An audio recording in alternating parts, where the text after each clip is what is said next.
का मिशन आपको समझा दिया कि फॉर लूप जो है हम इस्तेमाल करते हैं जब हम एक स्टेटमेंट या सेट ऑफ स्टेटमेंट्स को एक से ज्यादा दफा एग्जीक्यूट करना चाहें। देखें, मैं कहता हूं मैंने लिखना है प्रिंट, मैं सपोज एक एग्जांपल देता हूं आपको, मैंने लिखना है प्रिंट, मैं यहां लिखता हूं कॉमा में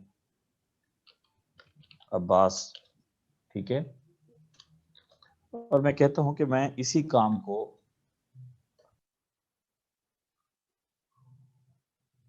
10 दफा परफॉर्म करना चाह रहा हूं। अब एक तो मेरे पास तरीका ये है कि मैं कुछ ना करूं, सीधा सीधा इसको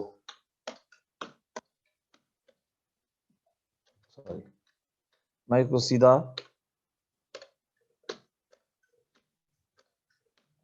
कितनी दफा हो गया, 7 दफा हो गया, ओके चलें, खैर ये जितनी दफा भी है, 1 2 3 4 5 6 7 8 9 10, 10 से 11 है, 1 2 3 4 5 6 7 8 9 10 दफा है। और देखें, एक तो तरीका ये है कि मैं इसी को सेव करूं और इसी को रन करूं, मुझे स्क्रीन पे 10 दफा अब्बास लिखा हुआ नजर आ जाएगा, ठीक है। अब ये हर लैंग्वेज में फैसिलिटी होती है कि वो कहते हैं कि जब आपने किसी स्टेटमेंट को बार बार लिखना हो और या किसी कोड को बार बार लिखना हो, तो बजाय इसके उसको आप 10 दफा लिखें। उसका आसान तरीका ये है कि आप फॉर का लूप लगाएं, लिखें फॉर, मैं कहता हूं मैं अपने वेरिएबल का नाम काउंटर रख देता हूं, ठीक है, मैं आई नहीं लिखता, फॉर काउंटर इन रेंज। भाई तुम रेंज कहां से स्टार्ट करो, अगर मैं कोई नंबर नहीं लिखता तो बाय डिफॉल्ट ये काउंटर को 0 से स्टार्ट करता है। मैं यहां से लिख देता हूं 10, ठीक है, और सेमीकोलन, और यहां पे लिख देता हूं प्रिंट, ओके, मैं यहां पे दोबारा वही कंट्रोल वी कर देता हूं।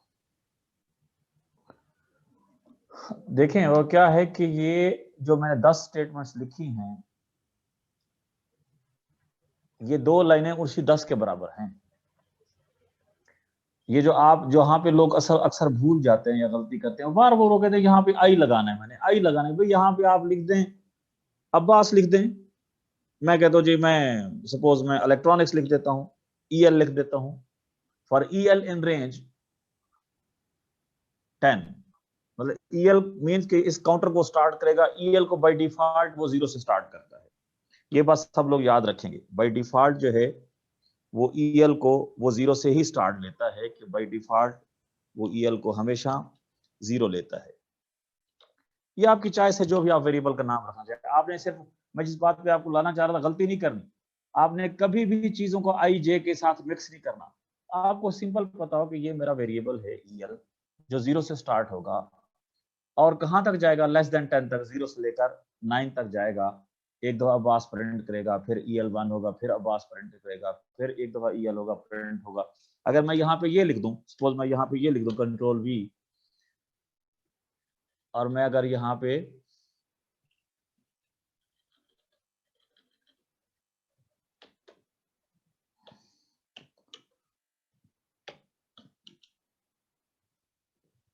अब कौन बताएगा मुझे कितने दफा प्रिंट होगा, ये कौन बताएगा?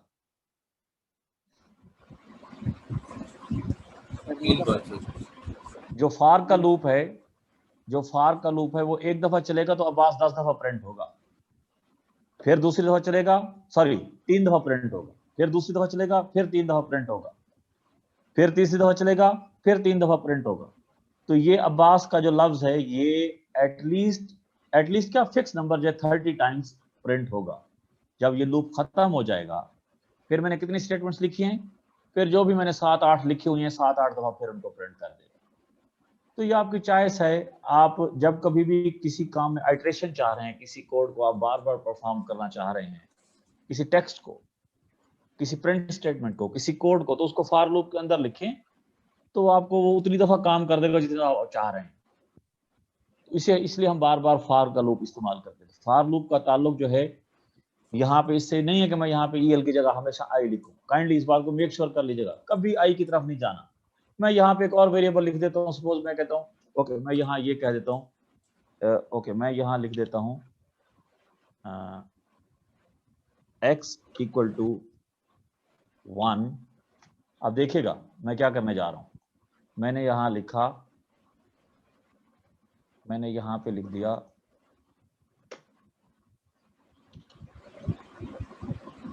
प्रिंट x प्लस 1, ठीक है।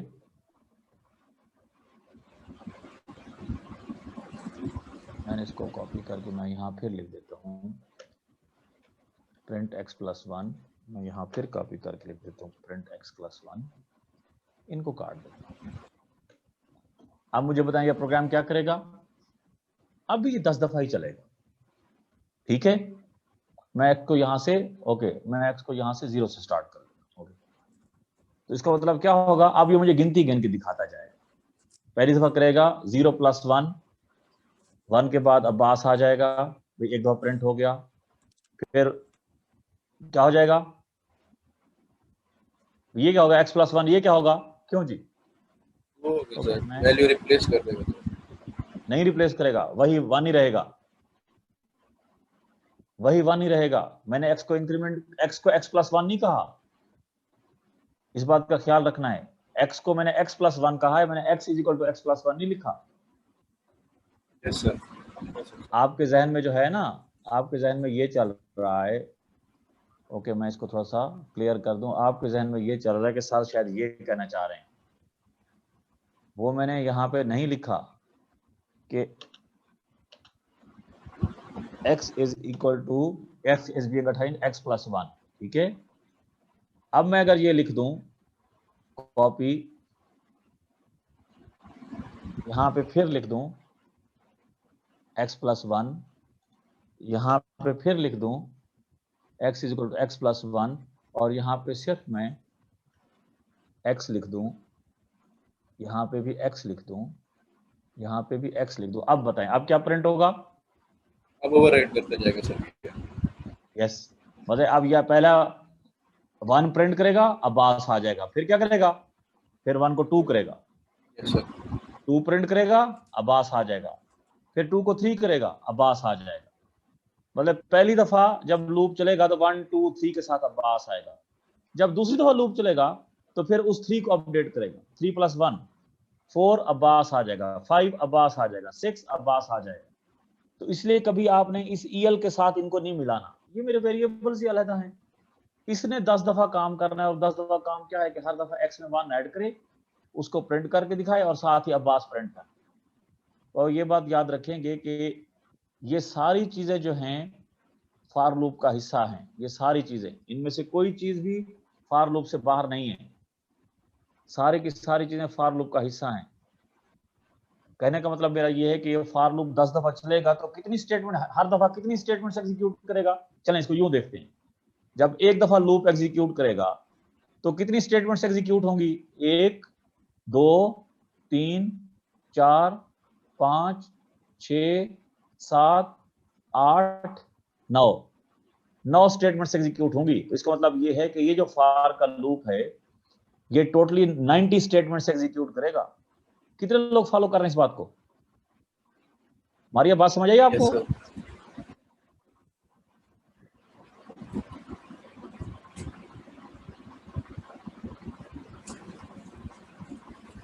क्यों निदा बात समझ आ गई?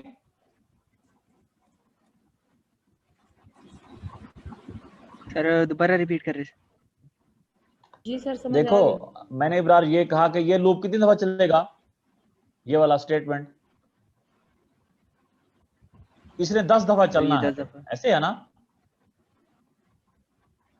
इसने 10 दफा चलाना है ना। सर। किसको, जो इसके नीचे लिखा हुआ है, इसके नीचे कितनी स्टेटमेंट्स लिखी हुई हैं, जी सर। 9 स्टेटमेंट्स लिखी। जी सर। 1 के लिए सारी एग्जीक्यूट करेगा, 2 के लिए सारी एग्जीक्यूट करेगा, 3 के लिए सारी एग्जीक्यूट करेगा, 4 के लिए सारी एग्जीक्यूट करेगा। तो इसका मतलब ये है कि टोटली ये जो फॉर का लूप है इन स्टेटमेंट्स को 90 टाइम्स एग्जीक्यूट करेगा, 90 दफा एग्जीक्यूट करेगा। समझ आई बात आपको? Yes sir. क्यों हैदर, बात समझ आ रही कि नहीं हैदर? जी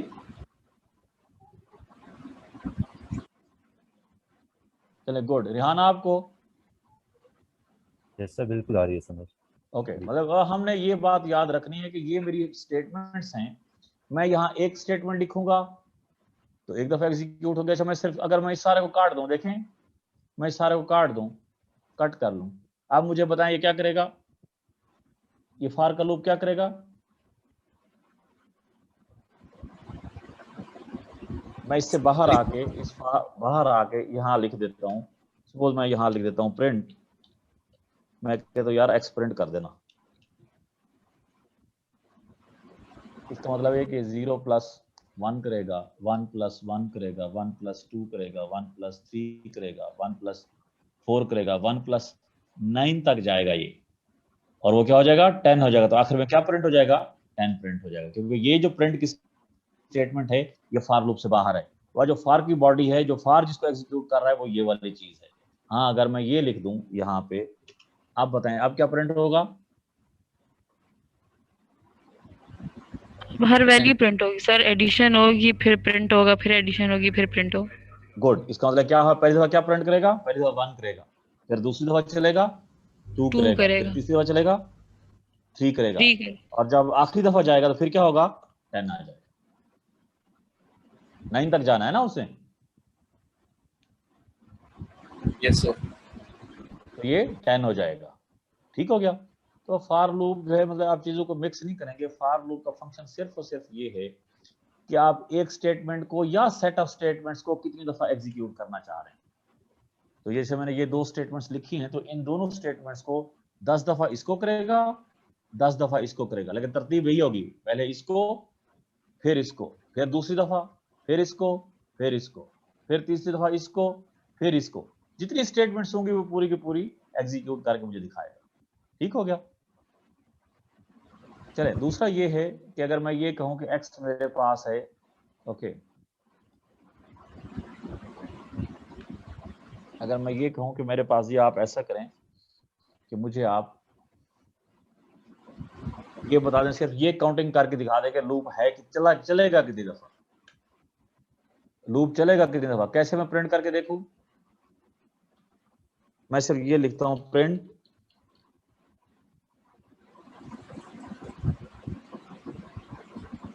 लूप काउंटिंग।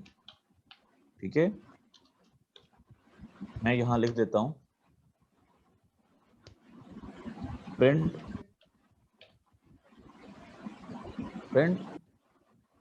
मैं यहां लिख देता हूं EL लिख देता हूं। अब बताएं क्या होगा? क्यों जी क्या होगा? क्या काउंटिंग होगी? उसने 10 दफा ही चलना है। पहली दफा क्या प्रिंट करेगा? लूप काउंटिंग, फिर प्रिंट करेगा 0, फिर करेगा लूप काउंटिंग, फिर करेगा 1, फिर करेगा लूप काउंटिंग, फिर करेगा 2, फिर करेगा लूप काउंटिंग, फिर करेगा 3, और ये जाते जाते कहां तक जाएगा? 9 तक जाएगा। It should be quite clear, आपको क्लियर होना चाहिए कि लूप का फंक्शन जो है वो सिर्फ और सिर्फ आइटरेशंस है कि उसकी बॉडी में जो स्टेटमेंट्स लिखी हुई हैं उसको कितनी दफा एग्जीक्यूट करना है, that's it, not more than that. तो आपने इसमें जो आइंदा बल्कि आप कोशिश करें यहाँ पे आई जे का इस्तेमाल मत करें, वरना आप भूल जाते हैं। आई जे का इसके साथ कोई ताल्लुक ही नहीं है, मतलब ये आता आपका काउंटर है, आप कहाँ से स्टार्ट करना चाहते हैं, ये आपकी चॉइस है। आप इसको अगर यहाँ पे आप कुछ नहीं लिखते तो बाई डिफॉल्ट EL को 0 से लेता है। हाँ अगर आप लिखते हैं 2 से स्टार्ट लेते हैं तो इसका मतलब अब आपका लूप जो है वो चलेगा कहां से कहां तक? 2 से लेकर 9 तक जाएगा। और कितनी दफा बन जाएगा वो? क्यों जी कितना बनेगा 2 से 9 तक? 8 टाइम्स बन जाएगा। 7 टाइम्स सर जी गिन के देखें, 2 + 7 9 होता है, 2 भी शामिल है, 8 टाइम्स चलेगा। और इस बात का जमा तफरीक को ठीक रखें, 2 से 9 तक जाएगा।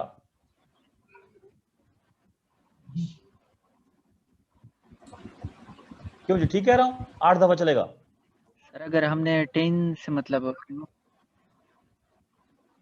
बाबा 2 से स्टार्ट करेगा इब्रार और 9 तक जाएगा। गिने 2 से आगे 9, बाबा 2 शामिल है ना, सर अगर हमें 9 Yes. तक मतलब करना हो सॉरी इब्रार, क्या? अगर मुझे 9 तक लूप चलाना हो 9 टाइम्स,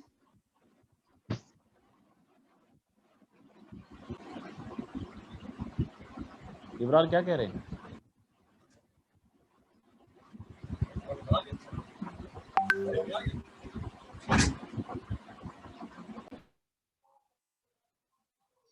क्यों जी? तो ये बेसिकली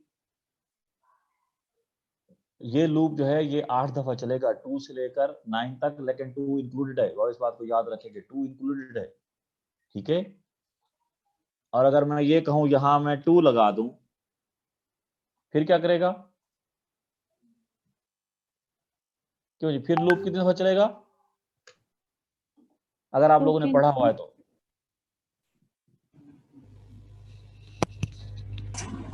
सर ये 8 दफा ही चलेगा लेकिन 2 का गैप देगा बीच में।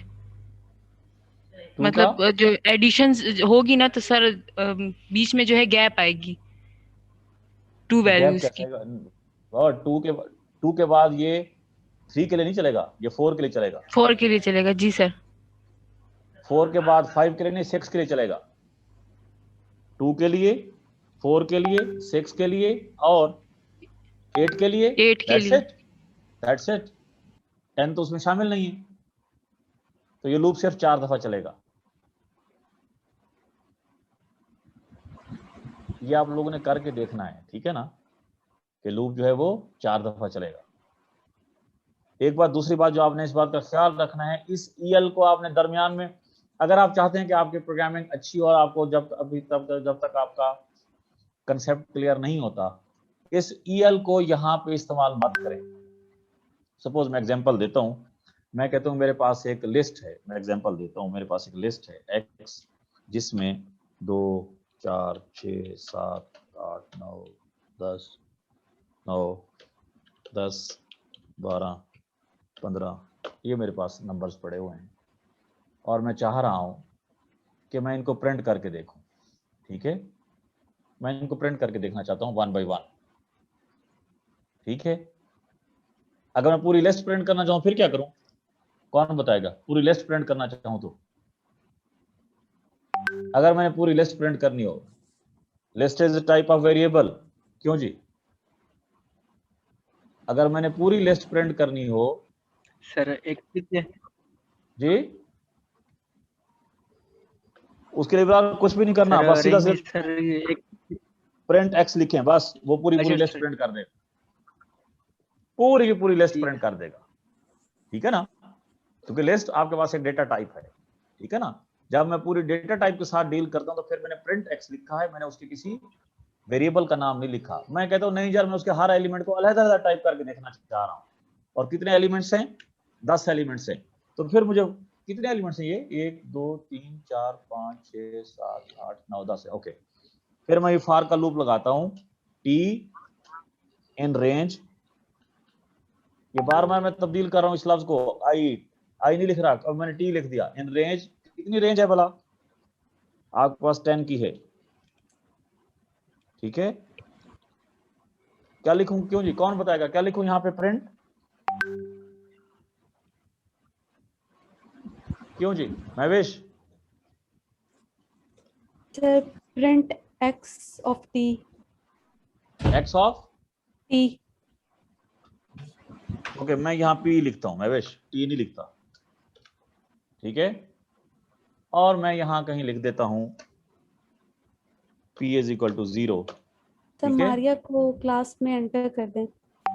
वो मुझे तो नजर नहीं आ रही वो, अच्छा ठीक है, नजर आ गई।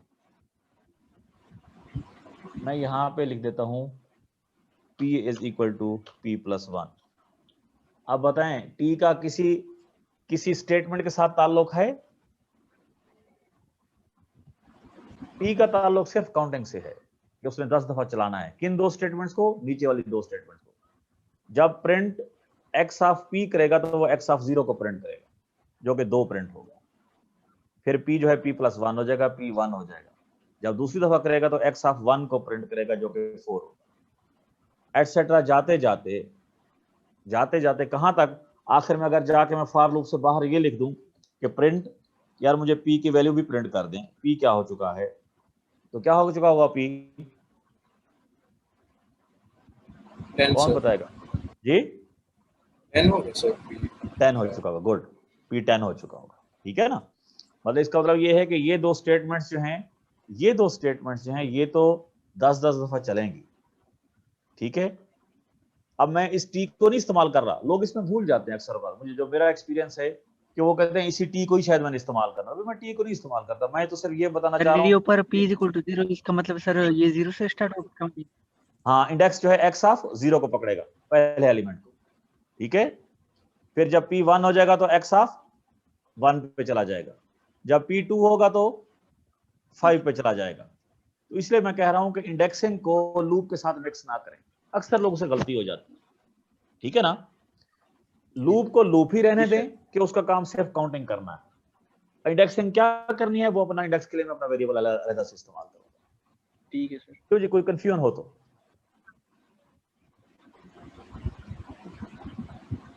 इब्रार खान ठीक हो गया? जी सर। चलें, अगर इसी तरीके से आपके पास, आपने देखा होगा पढ़ के, अगर मेरे पास ये हो, मैं कुछ मेरे पास कोई वेरिएबल्स हैं, मैं कहता हूँ ओके मैं लिखता हूँ, मैं नाउन्स ही लिख देता हूँ, we comma they comma I comma she comma comma you. और देखिए एक लिस्ट है, ये एक लिस्ट है जिसमें सारे स्ट्रिंग है, ठीक है ना, 1 2 3 4 5 6, ठीक है। मैं कहता हूँ यार मैंने इनको प्रिंट करना है, मैंने इन सबको प्रिंट करना है बारी बारी, तो देखेंगे मैंने ठीक लिखा हुआ है, ये कर देगा मेरा सारा काम, वही वही वही का वही।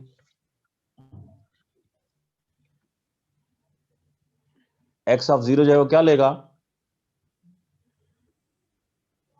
v को ले लेगा, एक्स ऑफ 1 जो है दे को ले लेगा, एक्स ऑफ 2 जो है आई को ले लेगा, सॉरी कितने हैं, 1 2 3 4 5 6 हैं टोटल, ओके मैं इसको 6 कर देता हूँ, ठीक है। एक तरीका इसको लिखने का ये है कि 6 एलिमेंट्स हैं, वो x of 0 x of 1 x of 2 etcetera करता रहे। दूसरा एक तरीका ये भी है कि अगर आपका पास ये हो, कोई स्ट्रिंग लिस्ट हो, तो आप सिर्फ यहाँ पे उसी का नाम लिख दें लिस्ट का, तब भी काम चल जाता है। तो आप यहाँ पे x लिख दें, ठीक है ना, तो वो फिर आपको, और यहाँ पे आप क्या लिख देंगे, यहाँ पे आपको p शी लिखने की जरूरत नहीं है, सिर्फ आप ये लिख दें, तब भी वो आपको सारे के सारे एलिमेंट्स जो है वो प्रिंट कर देगा, क्यों जी, ठीक है। ये दूसरा तरीका है स्ट्रिंग के लिए, जब आपके पास स्ट्रिंग हो तो आपने फॉर टी इन रेंज, वो उसको पता है कि एक्स में कितने हैं, 1 2 3 4 5 6, तो 6 दफा ही चलाएगा, हर दफा वी दे आई फलां सारा जो आपको प्रिंट करके दिखा देगा, ठीक हो गया। ये फॉर लूप है, क्यों जी, फॉर लूप बस एक बात याद रखेंगे, आज हम होपफुली मेरे ख्याल में शायद यहीं पे खत्म करते हैं। फॉर लूप जो है उसका बेसिक फंक्शन ही यही है कि, अच्छा हाँ, आप लोगों ने ब्रेक और कंटिन्यू स्टेटमेंट पढ़ी थी? Yes sir. क्या था ब्रेक और कंटिन्यू में, क्या फर्क है? ओके देख लेते हैं जी। जी सर। मैं लिखता हूं इफ, मैं यहां लिखता हूं इफ टी, जो भी मेरा वहां पे काउंटर लगा हुआ है, अगर वो बराबर आ जाए, सपोज मैं कहता हूं आई के, ठीक है, मैं कहता हूं इसको ब्रेक कर दो।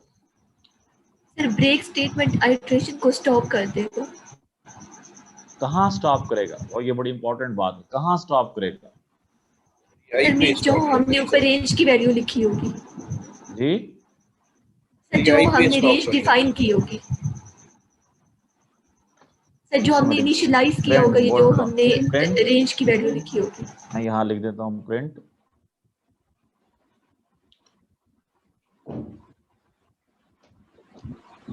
एक्स। अब बताएं कौन एक्सप्लेन करेगा, क्या होगा? सर ये आई पे ब्रेक कर देगा सर, वी दे और आई को ही प्रिंट करेगा सर। नहीं, आउटपुट बताएं क्या होगी, आउटपुट बताएं वी इसकी दे क्या आई, होगी। Yes sir, we they and I होगी सर। और देखें इस लूप ने 1 2 3 4 5 6 दफा चलना है, ठीक है। उसने टी को, उसने पहले को वी पकड़ा और टी जो था वो v जो है वो i के बराबर नहीं। ओके, इसको मैं इक्वल कर दूं, सॉरी, इसको मैं इक्वल कर दूं। आपको ब्रेक और कंटिन्यू स्टेटमेंट जो हैं ये आपको बिल्कुल क्वाइट क्लियर होने चाहिए कि आपको पता हो कि ब्रेक और कंटिन्यू की स्टेटमेंट्स कैसे काम करती हैं, ठीक है। अब इस लूप ने, पहले तो ये बात क्लियर कीजिएगा कि इस लूप ने चाहिए तो इसको ये था कि ये हर सूरत में 6 दफा रन करता, ठीक है। इसने 6 दफा एग्जीक्यूट करना था इन स्टार स्टेटमेंट्स को, अगर ये ब्रेक ना होता तो, ठीक है। तो जब उसने पहले टी को पकड़ा वो वी था, वी आई के बराबर नहीं है, तो वो ब्रेक नहीं करेगा, जाके क्या करेगा, वी को प्रिंट कर देगा, ठीक है।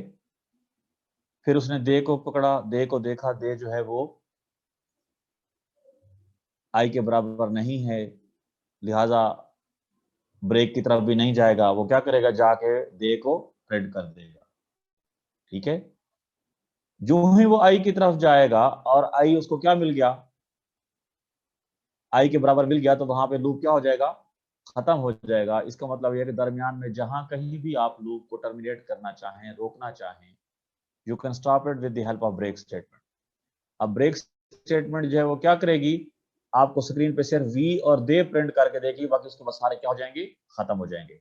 अगर मैं यहाँ पे ये लिख देता, ही लिख देता, तो अब क्या होता, ये वी को भी प्रिंट करता, ये दे को भी प्रिंट करता, ये आई को भी प्रिंट करता, ये शी को भी प्रिंट करता। जो ही इसको क्या मिलता, ही की स्ट्रिंग मिलता, तो ये लूप यहां पे टर्मिनेट हो जाता और आपको आउटपुट ना नजर आती, ठीक है। क्यों जी, एनी कंफ्यूजन? यहां तक कोई बात कंफ्यूज करती हो? हैदर जमान ठीक है?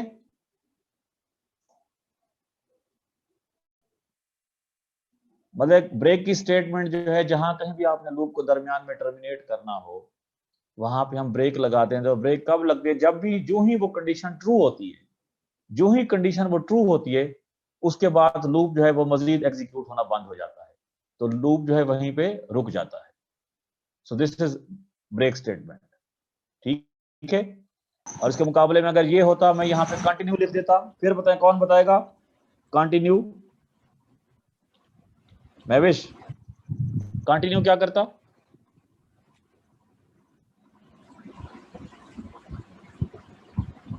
सर ये ही पे स्टॉप करके फिर आगे ये जो आपने ऊपर एक्स पे इनिशियलाइज किया है वो कंटिन्यू स्टेटमेंट जो है वो सिवाय ही के बाकी सबको प्रिंट कर देता। और छोटी छोटी बातें आपने याद रखनी है। कंटिन्यू की स्टेटमेंट जो है वो सिवाय ही के बाकी सबको प्रिंट कर देगा, ठीक है। जबकि ब्रेक स्टेटमेंट क्या थी कि ब्रेक स्टेटमेंट जहां कहीं उसकी कंडीशन ट्रू होगी उसके बाद एग्जीक्यूशन रुक जाएगी। जबकि कंटिन्यू की स्टेटमेंट ये है कि सिवाय उस कंडीशन के जो उसमें अप्लाई की हुई है उसके अलावा बाकी सबको प्रिंट कर देगा। ये बातें याद रखिएगा, इसको करके देखेंगे आप लोग। सर अगर प्रिंट एक्स को हम इफ स्टेटमेंट से ऊपर लिख दें सर, फिर क्या होगा सर? ब्रेक पे इफ को कहां लिख दें सर? ये प्रिंट एक्स को सर हम उठा के ये इफ से ऊपर लिख दें सर? जी, फिर भी प्रिंट करता जाएगा, वो तो उसका हिस्सा बन जाएगा, कोई फर्क नहीं। सर ये ब्रेक में तो फर्क पड़ता है ना सर, ब्रेक स्टेटमेंट नहीं वो तो अच्छा, अगर आप कहते हैं कि मैं इसी को प्रिंट कर दूं यहाँ पे, ये इस जगह पे आप कहते हैं इसको इसका हिस्सा बना दूं, ये कहते हैं? यस सर, ये हम ना सर ये रेंज एक्स कॉलम से नीचे अगर हम प्रिंट एक्स लिख दें सर, और नीचे ये इफ और जी। अब इस अगर ये कंडीशन जब ट्रू होगी वासिर, जब ये कंडीशन ट्रू होगी तो ये प्रिंट स्टेटमेंट भी काम करेगी। समझ आई? Yes sir. जब ये कंडीशन ट्रू नहीं होगी तो फिर ये प्रिंट काम कर रहा होगा, ये काम कर रहा होगा। जो ही ये कंडीशन ट्रू हुई तो ये वाली स्टेटमेंट भी एग्जीक्यूट हो जाएगी, तो फिर इसका मतलब पूरे का पूरा प्रिंट हो जाएगा। ये वो करके देखेंगे, छोटा छोटा, कभी प्रोग्राम को बड़े बड़े नहीं लिखने, आपने छोटे छोटे प्रोग्राम बना के छोटे छोटे अपने टेस्टिंग कंडीशंस को आपने देखना कि ये लूप काम कैसे करता है, ठीक है ना? Yes sir. तो ब्रेक स्टेटमेंट जो है वहां कहीं हम इस्तेमाल करते हैं जहां मैंने उसको कट करना हो, जहां उसको मैंने रोकना हो, उसके बाद मजीद तुम्हारे एग्जीक्यूट होने की जरूरत नहीं है। अगर मैंने 10 दफा कहा भी है तो इसका मतलब 10 नहीं था, इसका मतलब 20 नहीं था, बस जहां कहीं तुम्हें ये कंडीशन मिले तुमने वहां पे रुक जाना है, उसको वहीं पे ब्रेक कर देना है। और वही छोटे छोटे प्रोग्राम आप लोग लिख के देख लोगे, बस जो ही इसको ही मिलेगा, जो ही इसको ही मिलेगा, ये यू की तरफ नहीं जाएगा, बस ये वी प्रिंट करेगा, दे करेगा, आई करेगा, शी करेगा, उसके बाद प्रोग्राम ही खत्म हो जाएगा, ठीक है? और कंटिन्यू कहां पे इस्तेमाल करते हैं? कंटिन्यू का मतलब ये है कि जहां भी आपको कंडीशन अप्लाई करेंगे उसके अलावा बाकी सब के लिए काम करेगा सिर्फ। तो ये जो है कंटिन्यू की स्टेटमेंट होती है। सिमिलरली आप लोगों ने ये भी देखा है कि अगर मैं यहाँ पे ये लिख दूं, सपोज मैं यहाँ पे ये लिख देता हूँ, मैं यहाँ इलेक्ट्रॉनिक्स लिख देता हूँ, इलेक्ट्रॉनिक्स मैं यहाँ लिख देता हूँ, और यहाँ पे मैं x लिख देता हूँ, और मैं यहाँ पे सिर्फ प्रिंट x लिख देता हूँ। और ये स्टेटमेंट जो है अब ये x को as a character wise deal करेगी। तो अब आपके पास जो आउटपुट आएगी वो हर लाइन पे पहला कैरेक्टर बाय कैरेक्टर आता जाएगा, आउटपुट जाएगा। पहले ई आएगा, फिर एल आएगा, फिर ई आएगा, फिर सी आएगा, फिर टी आएगा, एटसेट्रा, पूरे का पूरा इलेक्ट्रॉनिक्स टाइप हो जाएगा, ठीक है? आप इसकी जगह एक्स की जगह यहाँ पे पूरा ये लिख देते, आप ये भी लिख सकते थे इलेक्ट्रॉनिक्स।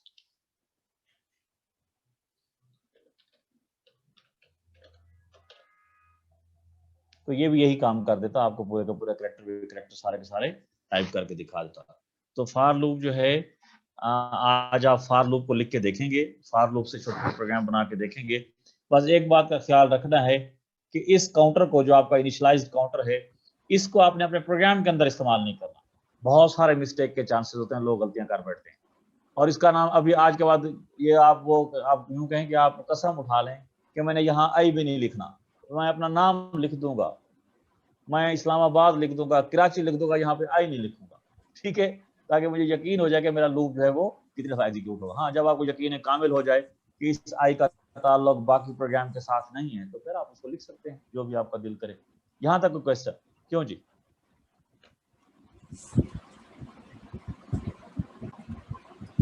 क्यों जी? एनीबॉडी? तो कल जो है हम नेस्टेड फॉर लूप को पढ़ेंगे, ठीक है जी? आज आप फॉर लूप के प्रोग्राम लिख के देखिए, कल हम इंशाल्लाह नेस्टेड फॉर लूप को देखेंगे, ठीक है इमरान? ठीक है सर। ओके सर, और सर। आपने एनी क्वेश्चन? एनीबॉडी? सर, आपने मॉर्निंग की क्लास में कोई असाइनमेंट भी दी थी? सॉरी सर, मैं कुछ प्रोग्राम भेज दूं आपकी तरफ? नहीं सर, आपने जो सैटरडे को क्लास ली थी उसमें आपने कोई असाइनमेंट दी थी हमें स्टूडेंट्स आवाज को? कट रही है वो।